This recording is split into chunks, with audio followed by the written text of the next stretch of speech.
everybody. Welcome back to the Everyday Night. I'm Joe. And I'm Jeff. And tonight, Jeff, we actually have a question from a listener. Yes, well, we've been encouraging people to do that for a while now, and we've gotten one that I think will lead us to an interesting, challenging discussion. So the question, and thank you, Chris, for suggesting the question, how to survive the SCA when you have extreme friends on both sides of the political spectrum. And I think we can talk about this in terms of any sort of social organization. Yes, so I think that's the first thing. It's not just the SCA, Society for Creative Anachronism, but any social situation, social organization, even potentially a work situation, even family. They all have slightly different approaches because you have slightly different intentions. But yes, I think we can answer the question, the specific question, quickly. I think. So let's do that. I think mere survival is simple. Mere survival, if you want to remain in the organization and not get, for instance, booted out for your behavior, don't do anything. Yeah. Keep your head down, keep your mouth shut, do your thing by yourself. So that's how to survive. If that meager and small existence satisfies you, then there you go. Done. And it does make me curious about what prompts the question and why this person thinks that there's a risk of not surviving the organization, or if we believe that to mean continuing in the organization because of having friends who disagree with each other. Right. And well, and that can be a concern of being caught between. Yes. Certainly.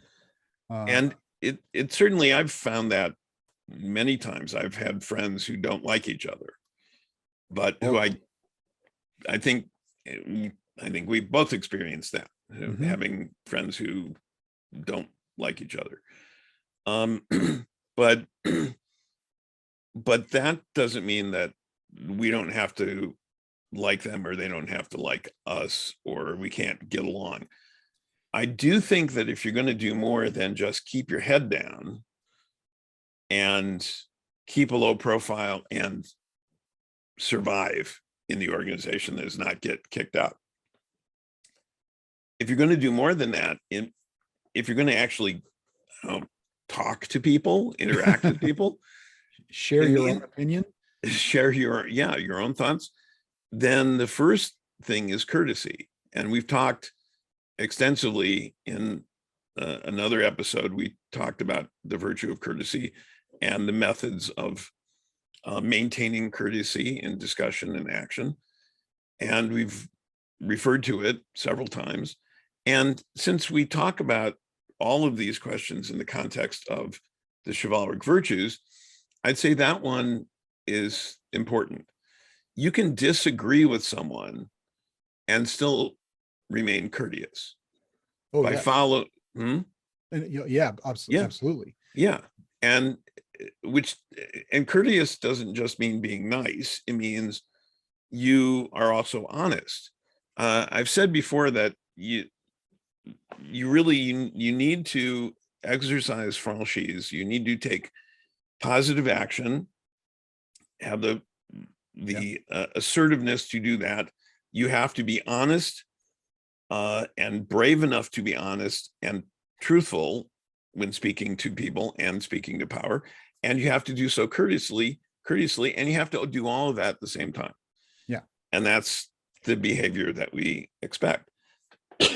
So I wonder if underlying this question of mere survival, the SCA and a lot of social organizations are in some ways by their nature hierarchical. Some people would call it hegemonic, in fact, our organization.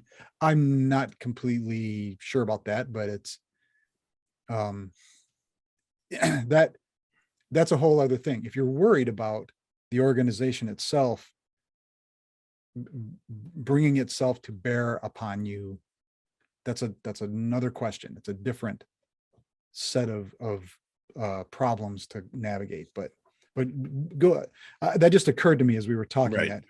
that the organization, how the organization is organized, can perhaps affect how you navigate it. Well, and whether you want to rise in it, or what do you want to do? Yeah. What do you want from the experience? I think we also need to dive into the definition of the political spectrum or politics. But before we do that, Jeff, first important question. Have you, perchance, an adult beverage of some sort Well- in which you are partaking this evening? Well, it always behooves us in these situations to have something to lubricate our synapses, and that is in this case my usual straight bourbon. This happens to be the Bearcat bourbon, which is infused with orange peel and spices. Ooh. So it's a nice for sipping. It's got a little more. It's more interesting than just a regular straight bourbon. And yourself? Well, I could say, having turned in my semester grades, that I'm indulging in a glass of student tears. However, most of the students did very well this semester, so nothing for them to cry about. I do have, in my usual semi-visible glass here, a glass of Argentinian 2019 Argentinian Malbec. Okay. Yeah. And are the Argentines famous for their Malbecs, or they are well known for their Malbecs. Interesting. I've only really in the past few years started exploring Malbecs. Wasn't something that I really had looked into, and I like it. It's a good Malbec is a nice balance of different qualities, a little astringent, but good amount of fruit and a nice aroma. It's quite good. So Okay. happy holidays to you. Cheers. Happy holidays. Merry Christmas. Happy Hanukkah. Happy Kwanzaa. Good Any of Yule, those. Good Yule. solstice, and Festivus for the rest of us, and all of that. So the question of politics, and it sounds, I hesitate to read too much into the question that's not necessarily clear, but excuse Well, me, I think the reference here is to modern modern political spectrum. Because So if we just talk about politics, you can't have an organization with people in it without having some politics. well, and that really is the question. What do we mean by politics?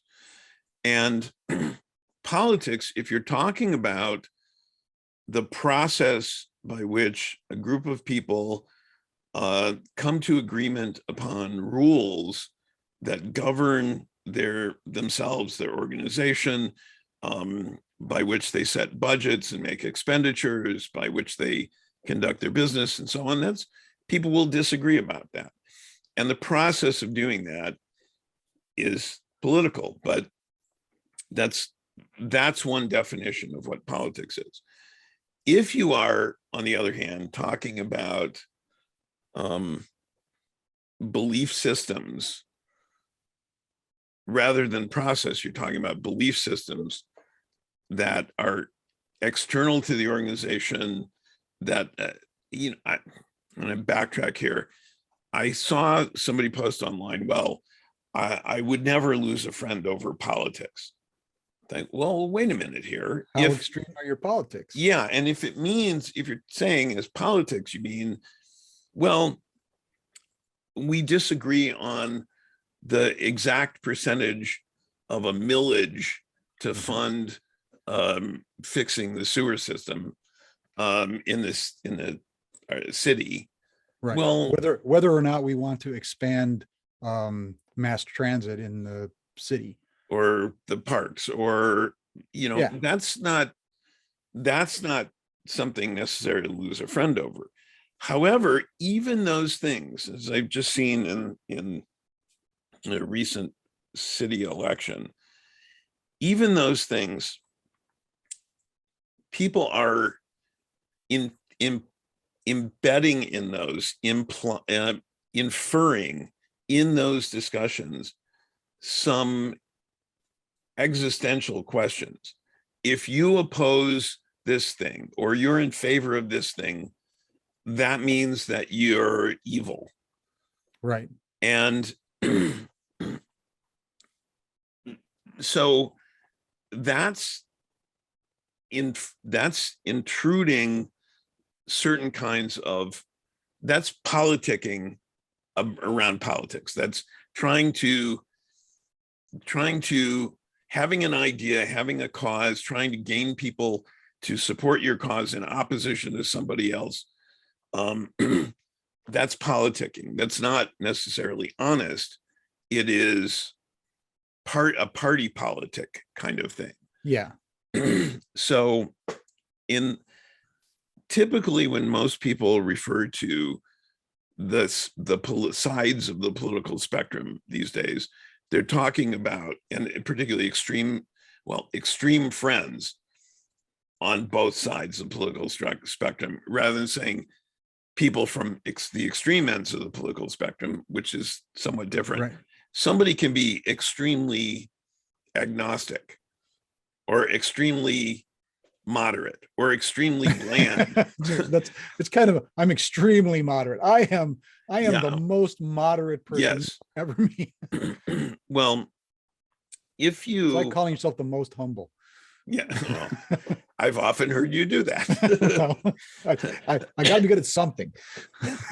If but in that context, and I've certainly seen this in the SCA and in other organizations, people bringing in people seeing the extreme and extremes, seeing what they want to see, even when it isn't there. Well, yes. If I said, and it certainly happened, people saying happy holidays, and somebody saying, why do you hate Christmas? Well, that's right. No, that's, and that's an example of people, it being more about the person who's reacting that way than it is about the person who made the comment. That's somebody who's looking for a fight. Yes. And I would say, if you are friends with people who are looking for a fight, who are looking for an opportunity to attack people, looking for an opportunity to be negative, looking for an opportunity to bring in, well, and to demonize people, you might want to rethink your friends. Right. Now, there are people, that's not to say that there aren't people who are bad people, who are trying to take over, infiltrate, reshape the SCA and other organizations to their way of thinking. But the question is what somebody wants to do, or what they're advocating, better for people, or is it better for a small group of people? So there are people, so there's been, and not just in the SCA, but in every modern corporation of any sort and social organization, diversity, equity, and inclusion efforts. Yes. This is something every organization is doing. This is a good thing. I believe it's a good thing. It's also an essential part of modern corporate governance. Mm-hmm. This is something the organization must do and should do. But there are people who will who believe that this is trying to change the SCA from what the SCA they love and grew up with and believed in, their dream. I hate that phrase, the dream, but their dream of what it was. Well, now let me take a stand to the side of this a little bit. That I'm bringing this up as an example for our discussion here. Certainly, and what I want to point out is that I think everyone in an egalitarian organization, which we claim to be, you have a right to try and bend the organization to what you want it to be. Everyone does. Every individual can lobby for rules that they like better. It should always be examined under, well, is this better for everybody or is it better for just you? Right. But anybody can and has the right to try and change the organization to suit them. Right. Okay. The hope is that you have sufficient, I don't want to say following, but that you represent a sufficient body of the population that this agenda or this change or whatever can go forward with some amount of justice, right? That is, you're not simply trying to change the rules so that you can remain in some little pocket of power forever, right? So if I think everyone has the right in an organization like this to say, I don't like that. That does not resonate with me. Now, but every reasonable person should be willing to say, well, I guess I'm the only one for whom that doesn't resonate. So I'll just shut up. Thanks. Sorry for interrupting.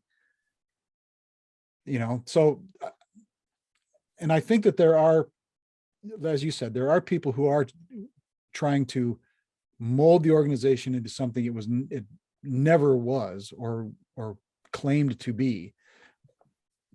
But there's also, I think, a larger percentage of people who simply don't want to change their view of what the organization is. They're not trying to change the organization. They just don't want to be confronted with a change they don't like, which is cowardly, which is weak. Well, and we've both been involved in the organization for a long time and seen it go through a lot of changes. Some changes I didn't like. Just before I started, they were debating whether or not women could actually participate in armored combat. Right. And that was a settled question before I started, but not that long before I started. I've still heard people, even recently, saying it was a mistake to allow women to fight. Okay. But we've seen it go through lots of changes. I was when I started on the board of directors, the registry, the office was on someone's back porch. Right. And the registry computer was a hand-built thing, and changing the programming meant going in with a soldering iron. Okay. By the time I left the board, the organization had an office and off-the-shelf computers and software, and that was, I think, a good thing. But there were people who didn't like the change. All right. Well, there were people who were, dead set against actually hiring professionals to run the organization. Yeah. It had always been volunteer, and it was good enough for my, it was good enough 5 years ago. It should be good enough now. And I think that we all have a responsibility, I think, to guide the evolution of the organization, right, if we can. That's kind of that's not that's yeah. I put it more as guiding the evolution of the organization than trying to exert our will to move it in some direction. But we're saying the same things. We're looking at it differently. Yeah. You have the right to say, I don't like that. Nope, I don't think it's a good idea. And if you really don't, if you are honestly concerned for the well-being of the organization, you're obliged to say so. Yes. But then you're also obliged to listen to the explanation of why, in fact, it is necessary and change your mind or not. But if the organization, you also have every right to have the organization move on without you. Yes. So There are people, I've seen people over the years make a dramatic exit because of a flounce. Yes, with a statement about why they're leaving because of this thing or some other thing, and and that's fine. I always have found those to be rather pointless in some ways. That, well, oh, you introduced fencing, I'm leaving. You introduced, you're extending this to other cultures outside Europe, I'm leaving. You're allowing women to fight, I'm leaving. You're doing, whatever you're doing, you're raising the dues by $1, I'm leaving. You're going to make me pay to be a fighter. Yeah. That So I've seen that over the years, and there more recently in the past couple of years, there have been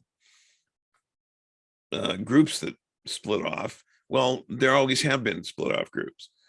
More recently, it's been split off groups because of the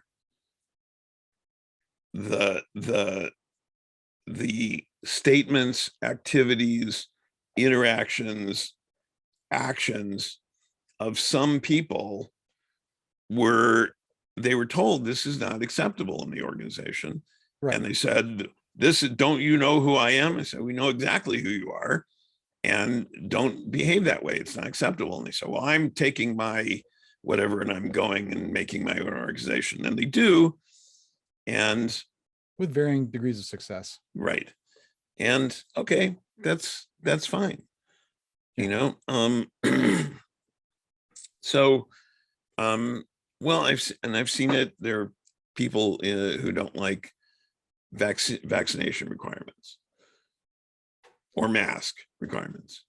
And I've seen that that certainly happens in other organizations. People say, well, I'm not doing that. Well, okay. See, we have a duty to protect everybody else. Right. I think, however, some of the way that if we're going to get into the specifics.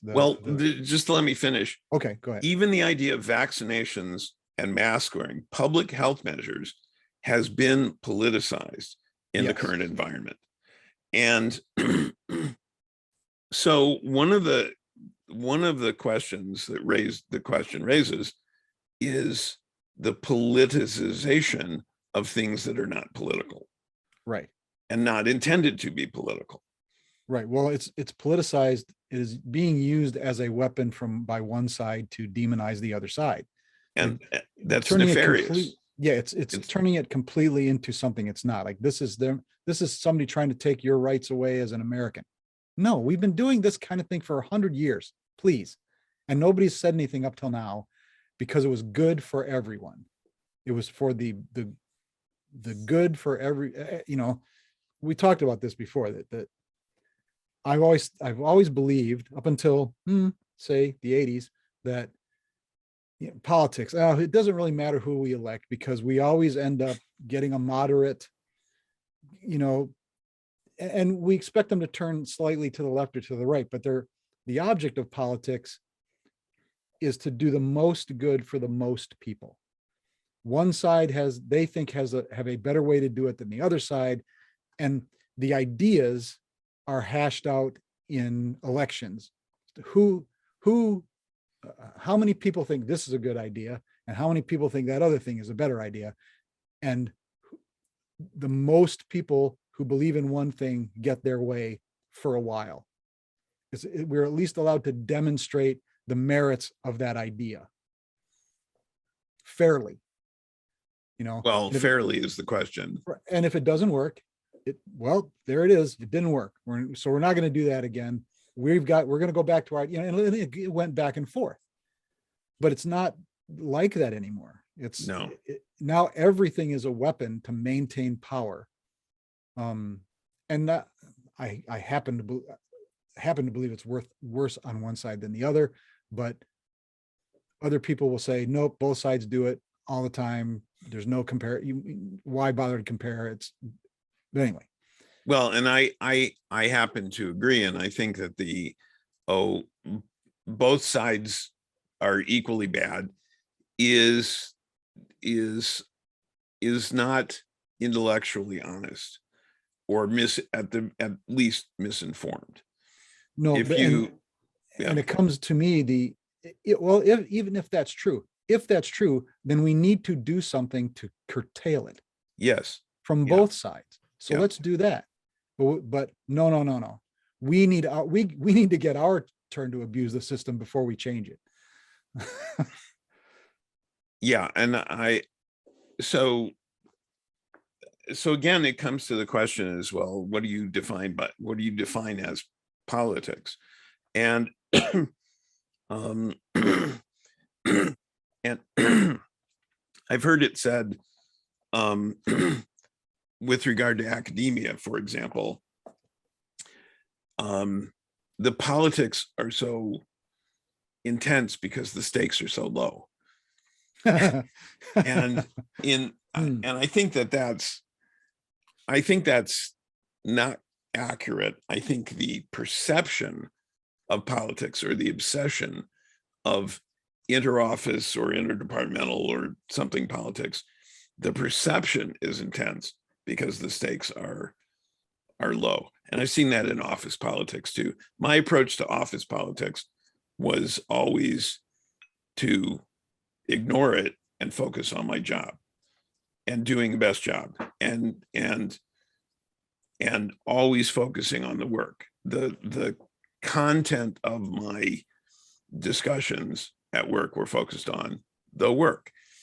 And I think that if the person who sent us this question is simply focuses on what they are doing,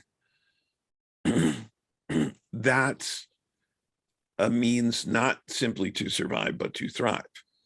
That find something you enjoy doing,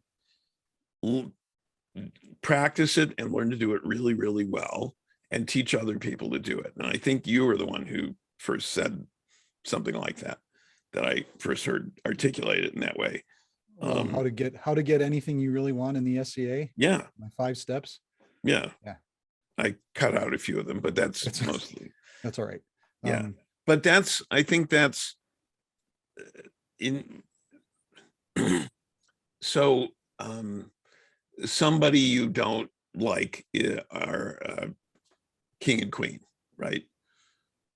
Okay, so do something else for 6 months, or just go to events where they aren't, or don't go to court. Yeah. How much interaction do you have with them? Right. If it's not hard to avoid the royalty. Right. The royalty are busy. It's not hard to avoid almost anybody you want to avoid. Right. And even so, there are people who I have not particularly liked or even respected, who I have fought alongside with or worked on projects alongside with, because you're focusing on the task at hand. Right. And I can, even with people who have I have actual personal beef with, I can remain civil, if not cordial, Mm-hmm. in a public setting, because that's what's required in civilization to be civil. That's a baseline. That's not even up to the level of courtesy that we talk about. It's just being civil. And we've also expanded on the idea of when any virtue is elevated to the point of being a vice, or obsessed about to the point of being a vice. And it's possible, as we talked about in the tolerance paradox, it's possible to be courteous in a way that allows nefarious people to take advantage. Right. And that is not good either.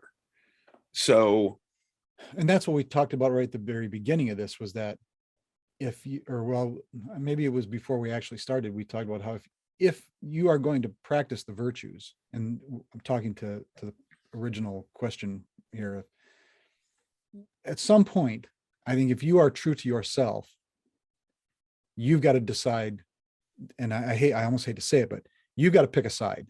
There will be a time in an organization and in the world in general now, I think we are coming to a point where you've got to pick a side. We are seeing existential threats to lots of our civil institutions. And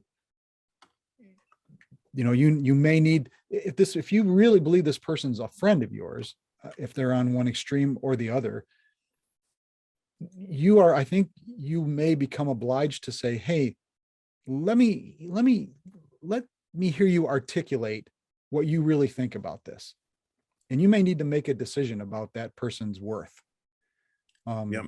It's hard to do, but do you really, but on the other hand, if you cut that part of your life away, think of you've relieved half of the stress on yourself, Well, and Elie Wiesel,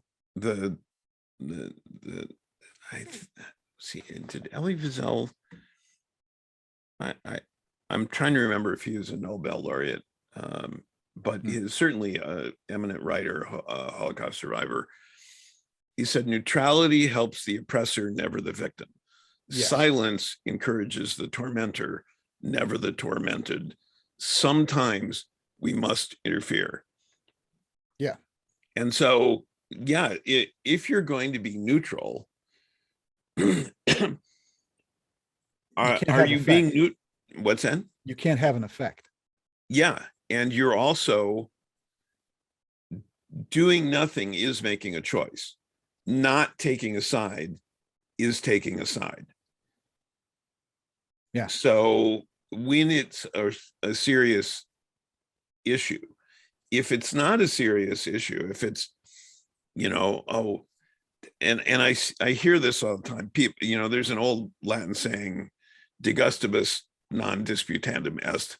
There's no disputing about taste.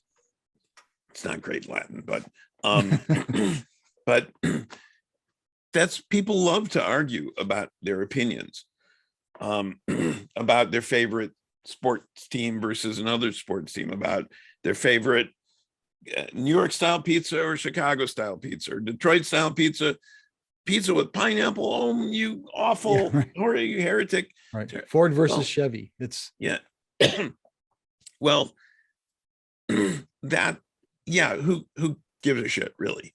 Yeah. It's fun to argue. It's what's that? The low stakes again, we're talking about. Yeah, it's fun to argue about, but it doesn't really matter. If you're talking about the serious politics of people's rights and their existential threats, and now you have to take a side. Neutrality is you're being neutral is siding with the oppressor, never the victim, as Elie Wiesel said. Right. And there's just a point, like I said, if you really consider this person with extreme views and that person with extreme views your friends, one or the other of them is probably not sharing your philosophy, one or the other. I think it behooves you to determine which one that is. If as you're saying, in these important issues, like, I mean, combat archery, I can sit down next to and drink with a combat archer, especially if they're buying. Even though I don't think it has I don't think it has a real place in the game that we were playing, that we signed up for originally. But so I can say, I can express my opinion about that, and and I got an argument to back it up, but in the end, well, it happened. Okay, well, yeah, but and it doesn't mean you're expressing a negative opinion about the activity does not mean that you're saying the people who do it are bad people. no, They have a absolutely moral not. flaw in their character. They Not shouldn't a very big exist. one anyway. They So shouldn't exist, something like that, right? yeah, no, right. Vikings versus the 14th century. I hear that all the time. And it's a game Yeah, of right. it's not serious. In fact, I would find fault with somebody who took it too seriously. Yes. Yeah. Well, and that's my point, is that if you're taking such an extreme stand, or if your friend is taking such an extreme stand that you consider them extremist,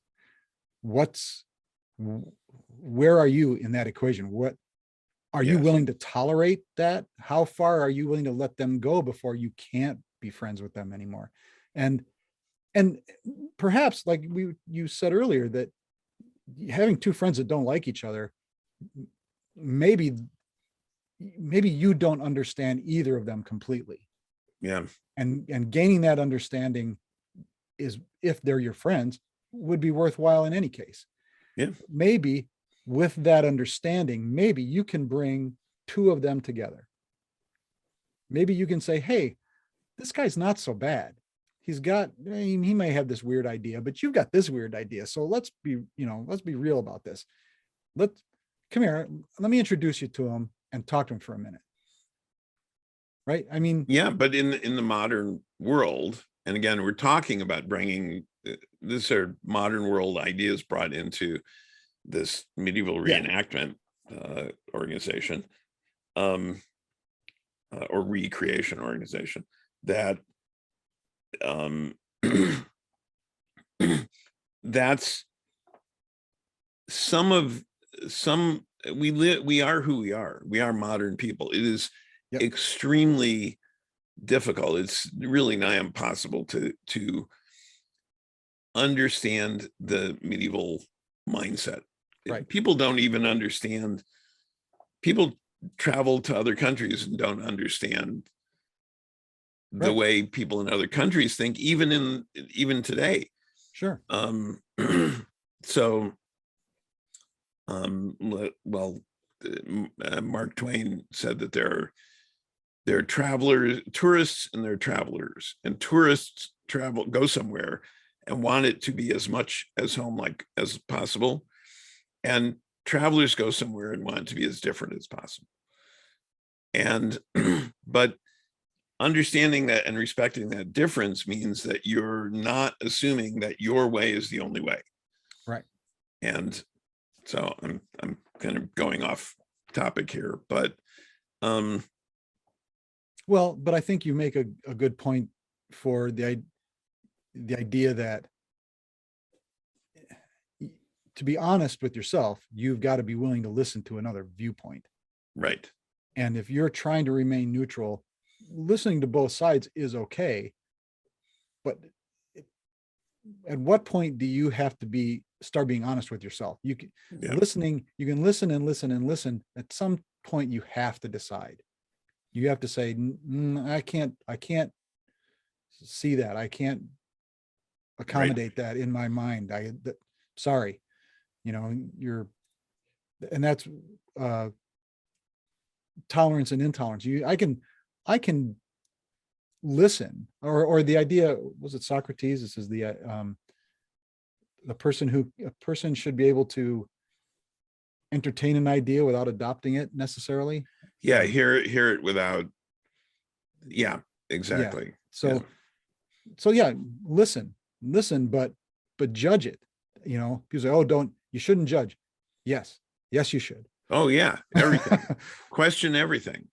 Yeah. Question everything. Anyway, it's maybe another way of saying, rather than judging, but you're questioning everything. It's the same thing. I tell my students, to question everything that I have questioned or disagreed with something on almost every page in almost every textbook that I've ever read. And I expect them to do the same and question me if I can't give good reasons for the conclusions I have, not talking about opinions, but the conclusions I have, then I haven't thought it through, and I should be able to, and I will try to do that. Yeah, question everything. Now, I think you and I, people like you and I, battle constantly the idea. I mean, and I think it's why we've known each other for so long and gotten along so well. Is that we will do that with each other. We will talk about our ideas and defend them, and maybe change our minds. Yeah. Or at least we recognize in each other the willingness to see, oh, I hadn't thought of that. Maybe you're right. Okay, or I'll allow that much. I'll allow it that far, but but I think there is an undercurrent these days in this country that, how dare you question my opinion? Well, everything is a defensive reaction, that you have to fight and I'm going to die on this hill until I find another hill to die on, kind of attitude that, if I don't, someone's going to take it away from me. I'm going to lose something somehow if I can't win every discussion, even if winning means I've got to throw a punch before I have to admit I'm wrong. Right. And that the level of insecurity it takes to not be able to entertain the idea that you could be mistaken about something. Right. Exactly. Is incredibly insecure. And I'm reminded of Isaac Asimov's quotation. There's a cult of ignorance in the United States, and there always has been. The strain of anti-intellectualism has been a constant thread winding its way through our political and cultural life, nurtured by the false notion that democracy means that my ignorance is just as good as your knowledge. And I remember from a few years ago, a dentist in Texas who was on the Texas state school board saying, it's time we got rid of these experts who think they know everything. And he was talking about education experts. Yeah, right. And we see this, it's astonishing. We see this all the time in the, what, excuse me, ivermectin, and, yeah, this bleach and other things. Well, I find this, talking about school boards, and that the idea that, or this I consider it a dangerous notion that parents know what's best for their children. I know parents. I know a lot of parents, and I wouldn't trust them to take care of my dog, let alone educate someone who is supposed to grow up and be a functioning member of society. It takes a lot of education and training and practice to be an effective educator. Yes.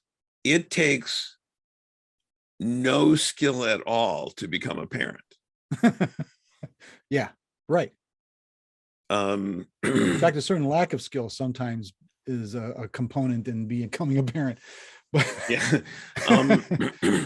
And I mean, how many videos of school board meetings have we seen online where parents are screaming at local school boards because they're oppressing their children by masks and vaccines and stuff? How many, or giving them bad grades? What's that? Giving them bad grades. Oh yeah.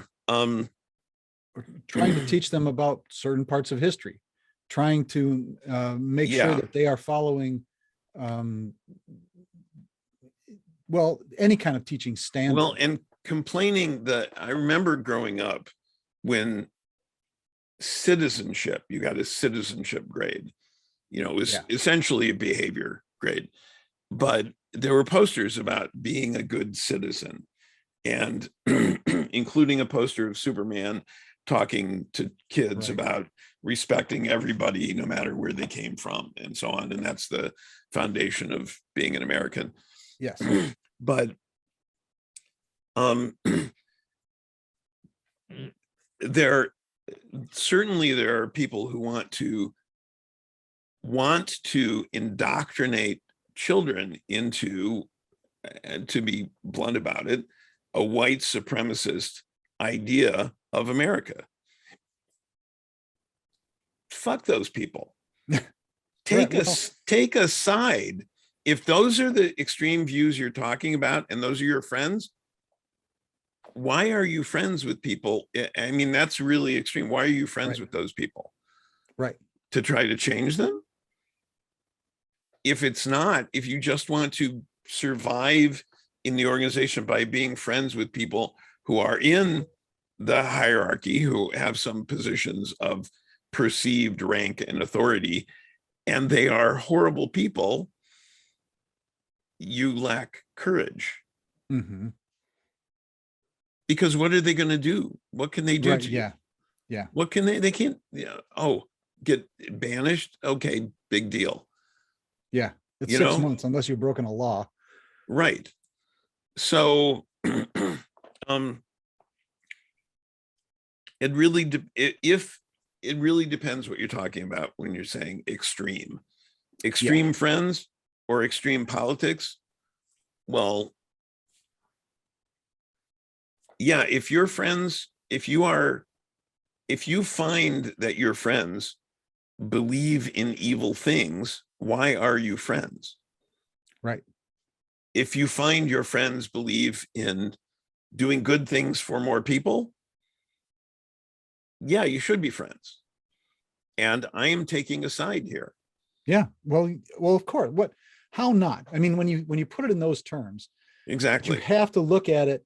And I think the problem we have in our body politic these days is that if you only listen to one source, you are being told that you are the person who is standing up for everyone's rights. You are the person, by Yeah. Confirmation denying. bias.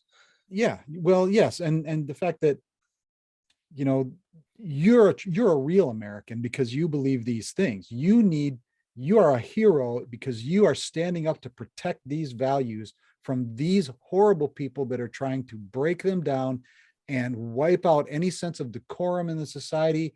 People are going to be marrying animals, and it.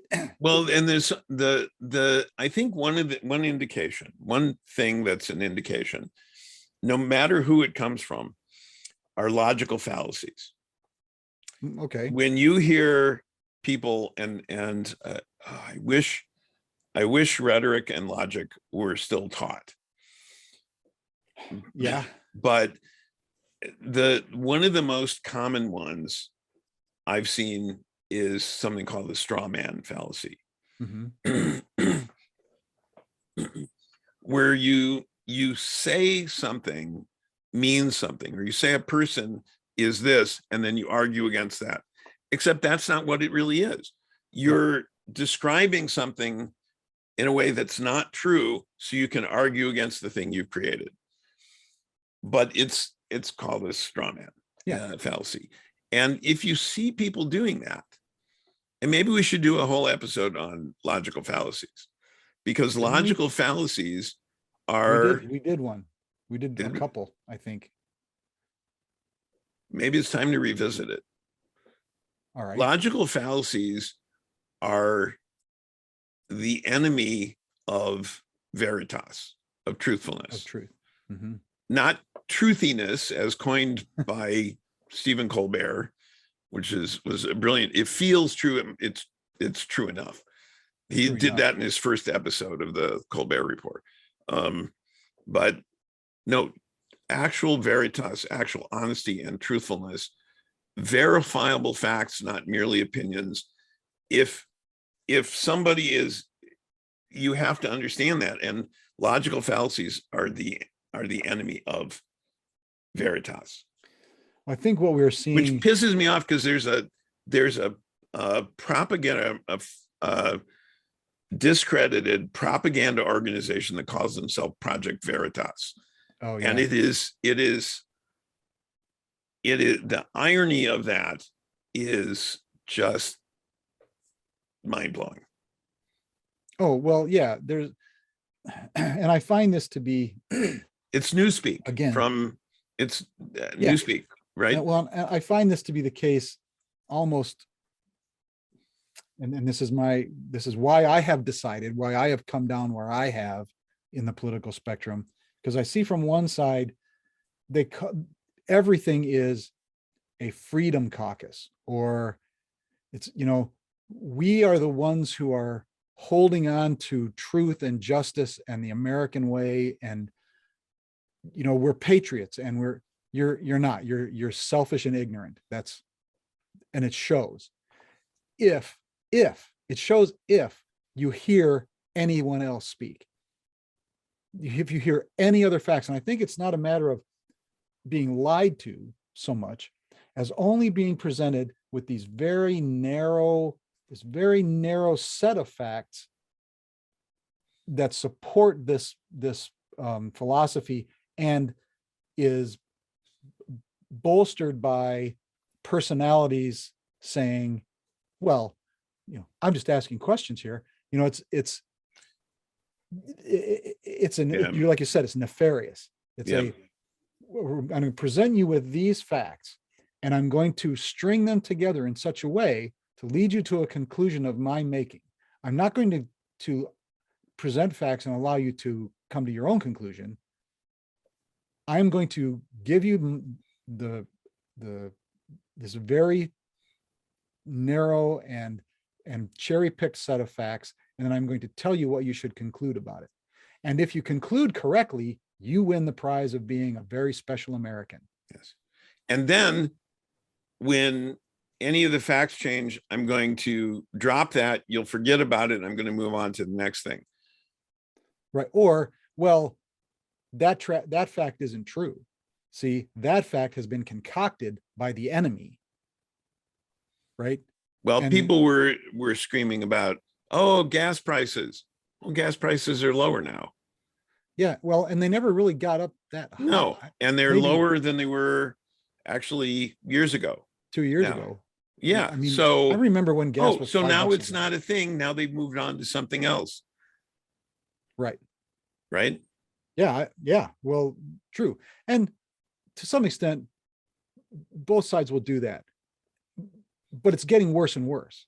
Yeah. It gets worse and worse. And I go beyond things like that, where it's the blatant hypocrisy of nominating Supreme Court justices, where that's the one that's like, nope, you just showed your true colors there. Yes. Yeah. That hypocrisy is no longer a sin, it is a tactic. Right. And you can't shame somebody about their hypocrisy if they have no shame. Right. Right. And if somebody has no, I won, so what? Yeah, you're right. I cheated. Big deal. What's really important? Winning. Yeah. And this is where we are.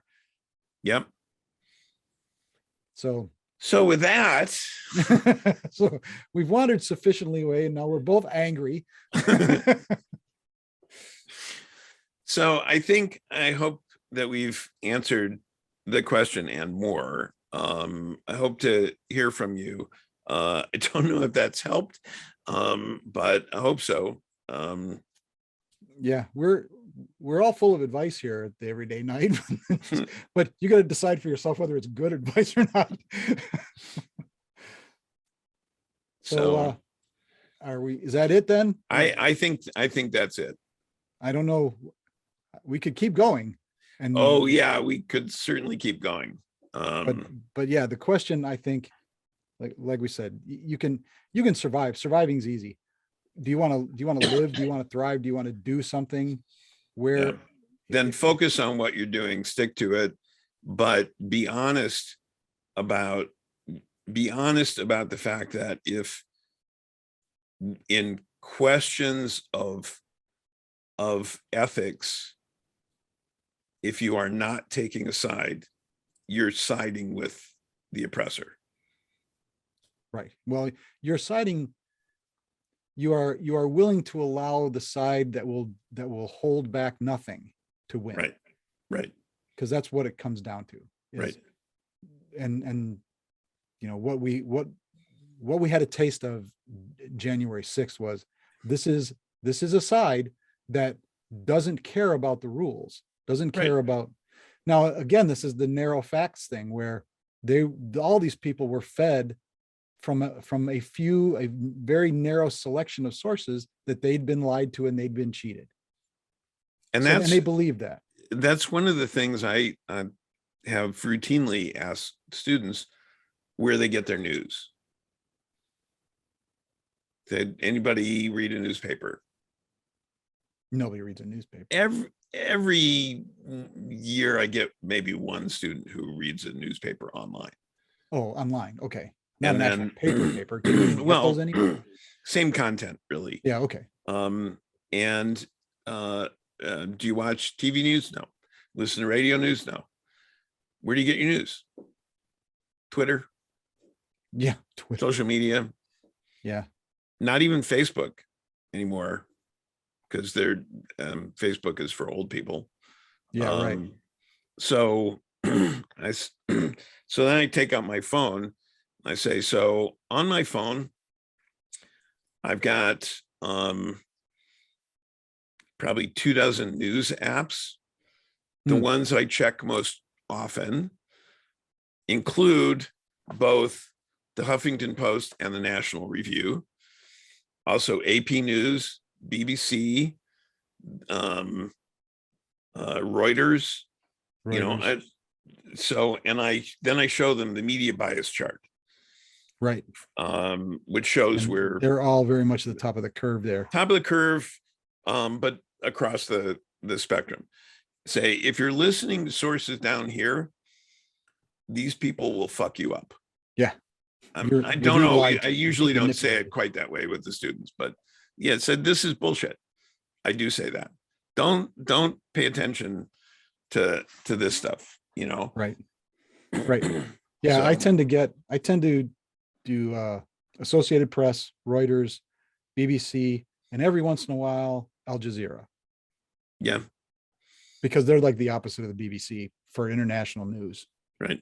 So but that's basically it. I'm not wading through 20 different. Yeah. Well, I don't check them all the time, but I will also show them, say, the same news story from 3 different sources, and to look at the language in each story. Right.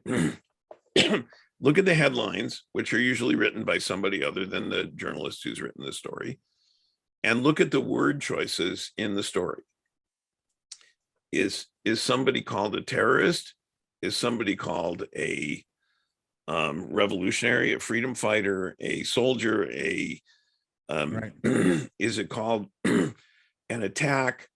Well, even in the vaccination stuff, it's a vaccination. It's a shot. It's a jab. Right. It's a Fauci ouchie. It's a. Okay.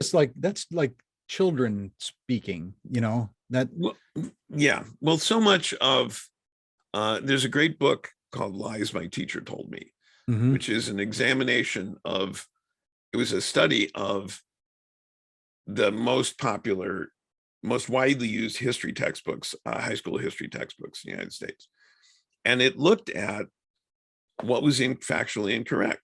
And there are a lot of people who still believe as true the essentially children's stories that they learned as children. Well, there's George lots of Washington did not cut down a cherry tree and tell his father he could not tell a lie. You know, there's a lot of building of the American myth in exactly those history books. That's exactly. what we're talking about. Yeah. Right. But Honest Abe that Lincoln. prepares people for American mythology propaganda. Yeah, sure.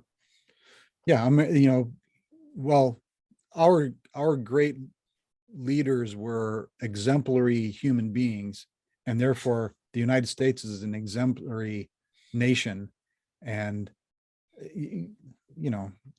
Can do no wrong. Yeah, or doesn't matter. It's my country, right or wrong, which is the worst stand. The full quotation, the person was saying and it was a lengthy speech about the country and its errors, and said, so my country, right or wrong, if right, to maintain it in the right, and if wrong, to set it on the right. Yes. So it's not, as we heard in the 60s, my country, right or wrong, love it or leave it, and no, fix it. Right. Fix it, make it better. So, okay. That's enough. That's enough of that. So you pinko. I haven't heard that in a long time. Oh, yeah, I know it's been a while, so I thought maybe, a little nostalgia there for you. And I honestly, I consider, and I mentioned this before, I consider communism and libertarianism to both be both be fantasies that ignore the reality of human existence. Absolutely agreed. Yeah. So, I mean, and we talked about, you know what? Let's not go any further. We were right on the edge. We were right on the verge of letting these poor people go. That reminds me of a story. All right. That's enough of that. Yes. You've had enough of us, but we haven't had enough of you. Please like, share, subscribe, do all those things. Send us more questions. This was great. Helped us in our quest to find something new to talk about. Hey, look, somebody's got an idea. Please send us yours. We've nearly run out, so it's time. And until we hear from you and put you up for examination like we have with poor Chris here, be thou a good night and true.